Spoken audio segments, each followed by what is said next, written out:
यार लगातार स्टूडेंट्स का डिमांड था कि सर बीकॉम सेकेंड ईयर का अकाउंटिंग ऑफ बैंकिंग कंपनी पढ़ाइए। यार आज आपके लिए मैं अकाउंटिंग ऑफ बैंकिंग कंपनी शुरू करने जा रहा हूँ। आज का वीडियो बहुत इंटरेस्टिंग होगा यार, इसमें आपका मीनिंग मैं बताऊंगा बैंकिंग कंपनी का। और एक बैंकिंग कंपनी अपने बुक्स ऑफ अकाउंट को मेंटेन करने के लिए कौन कौन से अकाउंट बनाती है, कैसे काम करती है, सारा चीज बताऊंगा। ठीक है, सबसे पहले जानते हैं बैंक के बारे में कि बैंक होता क्या है। देखिए यार, आपने पहले बहुत सारे बुक में पढ़ा होगा, 11 से पढ़ते आ रहे हैं कि बैंक एक प्रकार का फाइनेंशियल इंस्टीट्यूशन होता है। ठीक है, और जो यहाँ देखिए कि section 5 of banking regulation act define banking as the accepting for the purpose of lending और इन्वेस्टमेंट। क्या करता है, बैंक पैसा को एक्सेप्ट करता है उधार देने के लिए, पैसा को इन्वेस्ट करने के लिए। ठीक है और जब अगर फ्यूचर में कस्टमर अगर डिमांड करते हैं कि विड्रॉ करो यार, तो वो चेक के थ्रू, ड्राफ्ट के थ्रू या अदरवाइज जैसे चाहे वैसे वो पैसा विड्रॉ कर सकते हैं। ठीक है, अब बैंकिंग कंपनी यार अपने ट्रांजैक्शंस को मेंटेन करने के लिए क्या क्या अकाउंट बनाएगी वह आपको इस चैप्टर में पढ़ना है। ठीक है, तो बैंकिंग कंपनी एक फाइनेंशियल इंस्टीट्यूशन होता है जो पब्लिक का डिपॉजिट एक्सेप्ट करता है। वह डिपॉजिट्स वेरियस टाइप के हो सकते हैं यार। पब्लिक डिपॉजिट्स में आपका सेविंग, करेंट, बहुत सारे वेरियस टाइप के, जैसा नीड्स वैसा डिपॉजिट अवेलेबल कराती है। लोन भी अवेलेबल कराती है, लोन बोरो करवाती है। अब यार किसी को जरूरत जैसा लोन का है, short term, middle term, long term, उस हिसाब से बैंक लोन भी प्रोवाइड करती है। तो यार जब इतना सारा काम करे तो अपने बुक्स ऑफ अकाउंट को मेंटेन करेगी ना। क्लियर, तो आगे बात करें फीचर्स। देखिए, लोन लेती है, लोन देती है बैंक, पैसा डिपॉजिट कराती है, वेरियस टाइप्स की अदर वर्क भी करती है, मनी ट्रांसफर, ऑनलाइन पेमेंट, ई बिल पेमेंट, स्टॉक एक्सचेंज में काम, यार कमीशन बेस्ड वर्क भी करती है। तो बैंक का ये सारा फीचर्स हो गया। और इस सब के बारे में अगर थ्योरी अगर आपको ज्यादा डीपली जानना है, 11th का बुक उठा लीजिए, 12th का बुक उठा लीजिए, आपको मिल जाएगा यार, बहुत अच्छे से ज्यादा कॉन्सेप्चुअल मिलेगा। ठीक है, नेक्स्ट बात करें, देखिए बैंक फाइनल अकाउंट को प्रिपेयर करती है। क्या होता है बच्चे कि बैंक अपने प्रॉफिट और लॉस को जानने के लिए, ठीक है, बैंक अपने प्रॉफिट और लॉस को जानने के लिए वह फाइनल अकाउंट बनाती है।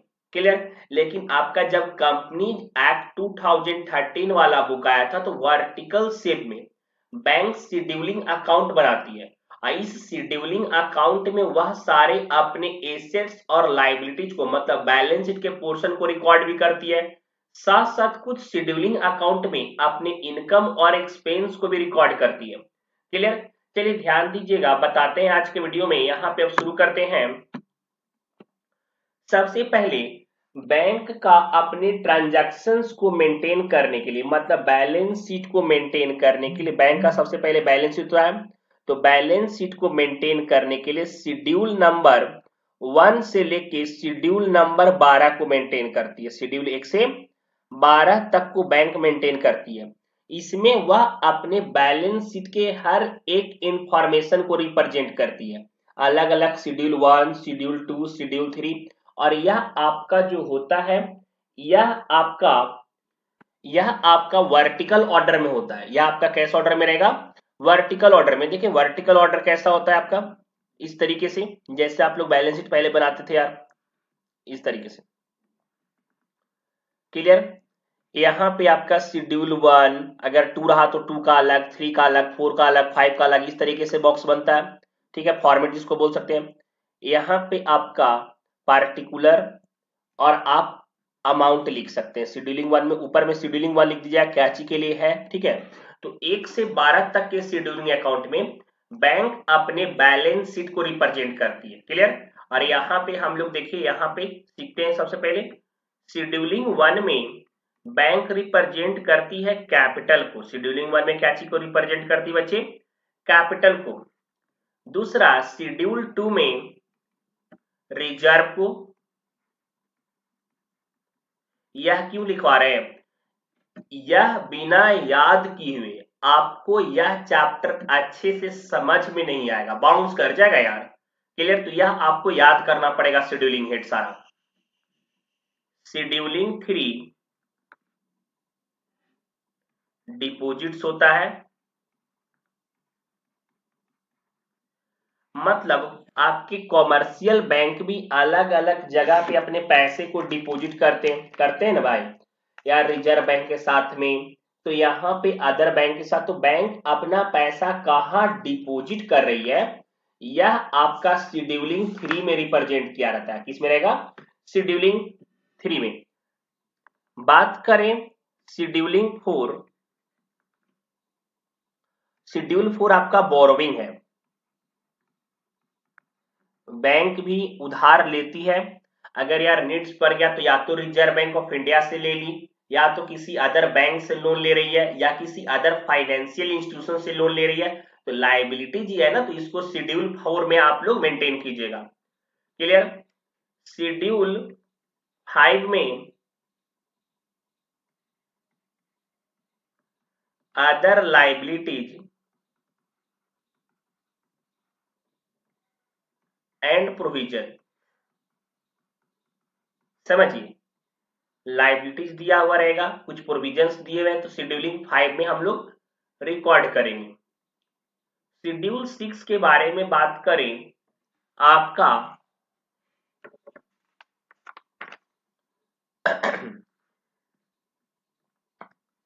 कैश एंड बैलेंस विथ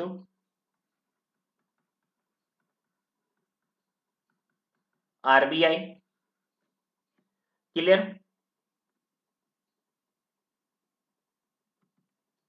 आगे देखिएगा, शेड्यूल 7 में बात करें, यह सारा आपको याद करना पड़ेगा।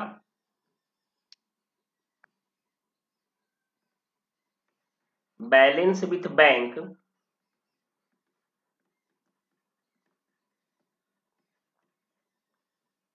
And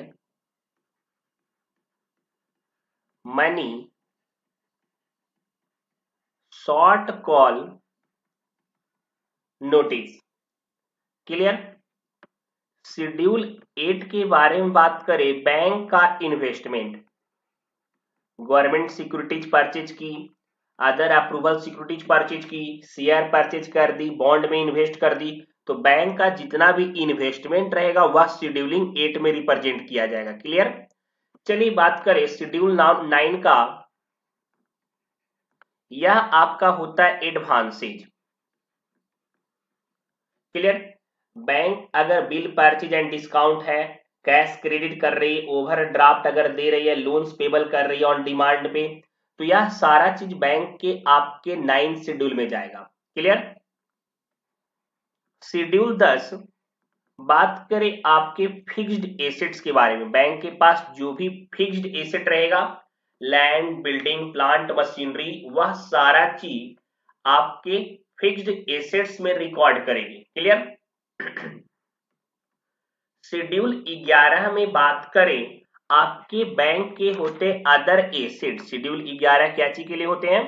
other assets. यार करेंट एसेट्स दिख गया, आपका कोई अदर एसेट्स दिख गया फिक्स के अलावा, तो वह सारा 11 में रिकॉर्ड किया जाएगा। क्लियर? शेड्यूल 12 आपके कंटीजेंट लायबिलिटीज, कंटीजेंट लायबिलिटीज क्या होता है बच्चे? देखिए यार, ऐसा कोई लायबिलिटीज या डेप्ट जिसका हमें नॉलेज नहीं है, तो वैसा लायबिलिटीज आपका कंटीजेंट लायबिलिटीज में आ जाएगा, वह शेड्यूलिंग 12 में रिकॉर्ड किया जाएगा। क्लियर? तो 1 से 12 तक का जो शेड्यूलिंग है, 1 से 12 तक जो शेड्यूल दिया हुआ है आपका, यह शेड्यूल बेसिकली आपके बैलेंस शीट को रिप्रेजेंट करते हैं। बैंकिंग कंपनी के बैलेंस शीट को रिप्रेजेंट करने के लिए शेड्यूलिंग 1 से 12 तक का यूज किया जाता है। क्लियर?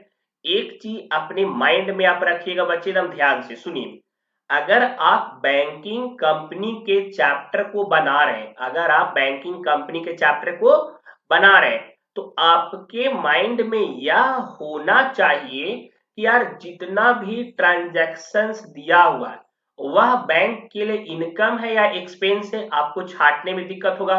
तो आप खुद को बैंक मान के चलिएगा, आप खुद को यह माने कि हम बैंक हैं, आपको ट्रांजैक्शन को कैटेगराइज करने में आसानी होगा। क्लियर? अब देखिए यहां तक तो आपका हो गया। अब बात करें 12 के बाद शेड्यूल 13, 14, 15 और 16 भी है यार।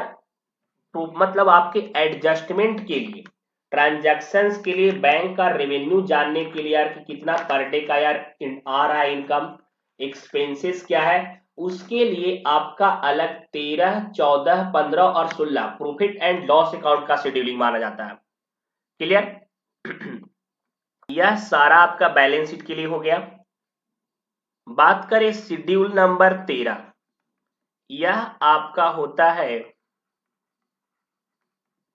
Interest earn. अब समझिए बच्चे, आप एक बैंक हैं तो आपके पास इंटरेस्ट कहां कहां से आएगा?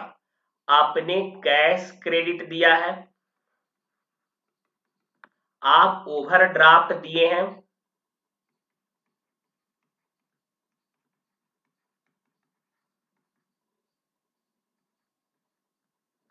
आपने इंटरेस्ट ऑन लोन आपका होगा, इंटरेस्ट ऑन बोरोविंग। समझिए, बैंक को जहां जहां से इंटरेस्ट अर्न हो रहा है, बैंक को जहां जहां से इंटरेस्ट अर्न होगा वह सारा बैंक शेड्यूल 13 में रिकॉर्ड करेगा। अब अगर आप एक बैंक खुद को मान लिए हैं तो आप यह जस्टिफाई कीजिए कि यार हमें इंटरेस्ट कहां कहां से मिल सकता है। क्लियर? बात करें शेड्यूल नंबर 14, आपका होता है बैंक का अदर इनकम। समझिए बच्चे एक बात को, इंटरेस्ट अर्न करने के अलावा, इंटरेस्ट कमाने के अलावा बैंक का अदर इनकम का भी सोर्स है यार। ट्रांसफर फी ले लिया, बैंक यार अदर कमीशन चार्ज कर रहा है, रेंट रिसीव भी करता है, ब्रोकरेज रिसीव कर रहा है। तो बहुत सारे ऐसे वर्क भी हैं जो बैंक अर्निंग कर रहा है उससे, लेकिन वह इंटरेस्ट से रिलेटेड नहीं है। तो जितने भी बैंक के अदर इनकम होंगे वह सारा चीज आपका शेड्यूल 14 में जाएगा। Clear? Rent receive, commission receive, transfer fee receive, या सारा शेड्यूल 14 में जाएगा। क्लियर? बात करें बच्चा शेड्यूल 15 का, शेड्यूल 15। क्लियर? यह आपका होता है इंटरेस्ट एक्सपेंड। इंटरेस्ट एक्सपेंड क्या होता है? देखिए, एक बैंक जहां जहां पे इंटरेस्ट खर्च कर रहा है, एक बैंक जहां जहां पे इंटरेस्ट खर्च कर रहा है वह सारा चीज इंटरेस्ट एक्सपेंड कहलाएगा यार। समझिए मेरी बात को यार। सपोज दैट कि वह डिपॉजिट किया है तो यार पब्लिक को इंटरेस्ट देगा ना, तो वहां पे इंटरेस्ट ऑन डिपॉजिट्स, जब पब्लिक पैसा अपना बैंक के पास जमा रखती है तो बैंक तसल्ली देता है, देखिए हमारे पास जमा करने का बेनिफिट है, आपका पैसा सिक्योर रहेगा, साथ साथ आपको ब्याज भी मिलेगा। तो यार इंटरेस्ट एक्सपेंस आपका interest on FD, interest on current account, interest on saving bank deposits, जहां पे बैंक इंटरेस्ट पैसा पेड आउट करती है, ठीक है, यह 15 में जाएगा।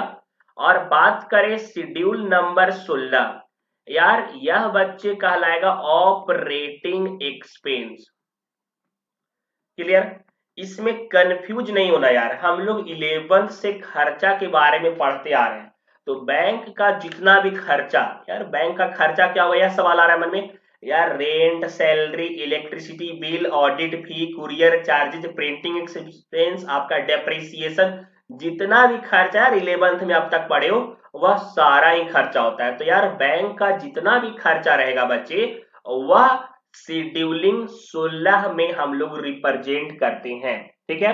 वह शेड्यूलिंग 16 में रिप्रेजेंट करेंगे और आपका शेड्यूलिंग 17 और 18 भी है। इसके अलावा शेड्यूलिंग आपके शेड्यूल 17 भी हैं जो नोट्स अकाउंट से रिलेटेड रहते हैं। यह आपको प्रैक्टिकल प्रॉब्लम में बताएंगे आपको, ठीक है। और शेड्यूल 18 अकाउंटिंग पॉलिसी से रिलेटेड रहते हैं। शेड्यूल 18 अकाउंटिंग पॉलिसी से रिलेटेड रहते हैं। तो जब आपको प्रैक्टिकल बताऊंगा वहां पे बताऊंगा। क्लियर? यहां तक आज का वीडियो यहीं रहने देते हैं। नेक्स्ट क्लास में आपके आगे बताऊंगा प्रैक्टिकल प्रॉब्लम से लेकर के क्वेश्चन। और अगर आपको लग रहा है कि हमारा वीडियो आपके लिए सपोर्टिव है, लग रहा है कि सर पढ़ा रहे कॉन्सेप्ट समझ में आ रहा है, हेल्पफुल लग रहा है, प्लीज यार चैनल को सब्सक्राइब भी कीजिए।